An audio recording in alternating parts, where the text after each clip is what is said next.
अब एपिसोड की स्टार्टिंग में हमें एक अजीब सी क्रिएचर को दिखाया जाता है जो कि डीमन किंग के इटरनल स्लंबर गार्डन में था, जहाँ पर 10 डीमन किंग्स थे जो कि बहुत ही गहरी नींद में थे, यानी कि मर चुके थे। और वहाँ पर हमें बड़े बड़े 10 टॉम को दिखाया जाता है जिसके अंदर बहुत ही खतरनाक डीमन किंग्स के कॉफिन्स थे। मगर अब वो क्रिएचर बताता है कि आज किसी एक डीमन किंग वापस से जिंदा होने वाला है क्योंकि उसके जागने का समय हो गया है। और वो कौन हो सकता है? लेफ्ट से 3 या फिर राइट से 4? कौन है जो आज दोबारा से जन्म लेगा? और ऐसा ही बोलते हुए वो क्रिएचर सभी टॉम पर कूद के वहाँ पर बहुत ही शोर मचा रहा था, लेकिन शायद ये बात किसी को पसंद नहीं आ रही थी। और जैसे ही वो क्रिएचर उस किंग का नाम बताने चलता है कि तभी अचानक से एक बहुत ही खतरनाक हैंड आकर उस क्रिएचर को पकड़ लेता है और उसे वहीं पर मार देता है। अब क्योंकि उस क्रिएचर के शोर मचाने से वहाँ पर कोई जग गया था जिसकी वजह से किसी को प्रॉब्लम हो रही थी। तभी हम देखते कि वहाँ पर बना एक बड़ा सा टॉम टूटने लगता है, उसके कण कण बिखर जाते हैं जो कि वहाँ पर दफन हुए एक डीमन लेडी की कब्र थी। तो अब उस कब्र की टूटने से हमें समझ में आ जाता है कि अब वो डीमन लेडी दोबारा से जिंदा हो रही है और अब वो कब्र पूरी तरह से डिस्ट्रॉय हो गया था।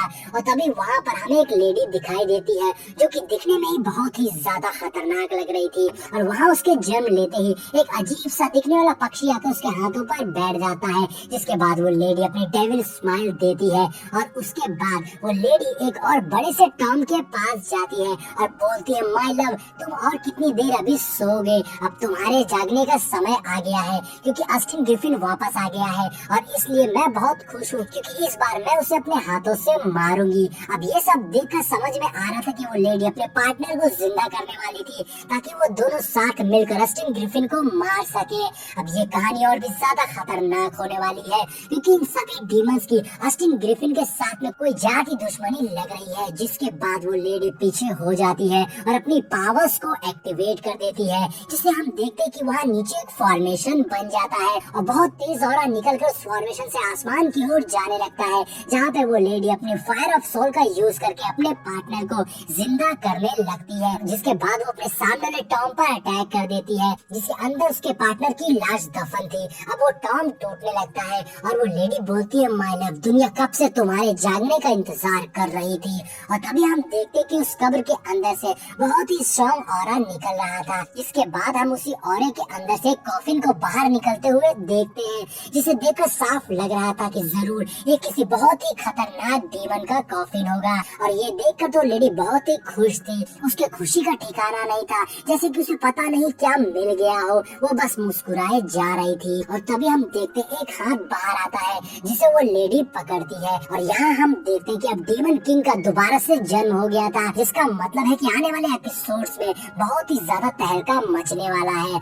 अब डीमन किंग जिंदा होते ही अपने बोन ड्रैगन मोनार्च को जिंदा करने लगता है और उससे बोलता है, जो हमने मिलकर वादा किया था अब उसे पूरा करने का वक्त आ गया है। और उसके बाद वो डीमन किंग अपनी पावर से सामने वाले टॉम पर हमला कर देता है, जिसके अंदर से पहले तो हमें एक बहुत बड़ा सा डरावना हाथ बाहर निकला दिखाई देता है। फिर हम देखते हैं एक ड्रैगन मोनार्च को जो कि आते साथ ही बोलता है, मैं हमेशा से ही तुम्हारे पंख बन के रहूंगा। और फिर वो ड्रैगन मोनार्च डीमन किंग के सामने आकर रॉर करता है, जिसके बाद डीमन किंग और वो डीमन लेडी दोनों इस ड्रैगन के ऊपर बैठकर वहां से निकल जाते हैं। और ये दोनों कहाँ जा रहे हैं ये आपको आगे पता चलने वाला है। और अब नेक्स्ट सीन में हम लॉन्ग हॉग को देखते हैं जो अपनी स्वॉर्ड उस नेक्रोमैन के सीने में घुसा दिया था, जिससे वो नेक्रोमैन जोर से चीखता हुआ और मरते हुए कहता है, ऑस्टिन ग्रिफिन नहीं बचेगा क्योंकि अब गॉड की गुस्से की पावर अपीयर हो गई है और अनडेड वर्ल्ड के गॉड उसे डिस्ट्रॉय कर देंगे। अब नेक्रोमैन अपने लॉर्ड से रिक्वेस्ट कर रहा होता है कि वो ऑस्टिन ग्रिफिन को मारकर उसकी दुनिया को बचाए। अब हम देखते हैं कि लॉन्ग हॉग की स्वॉर्ड की वजह से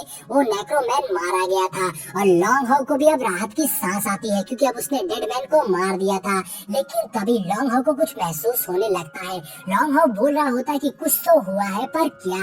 वही बग को देखता है जो अभी भी इवॉल्व हो रहा था। अब लॉन्ग हॉग समझ गया था कि बग अपने इवोल्यूशन प्रोसेस के लास्ट स्टेज पर है और उसे बस थोड़ा सा ही टाइम और चाहिए और फिर वो सक्सेसफुली इवॉल्व हो जाएगा।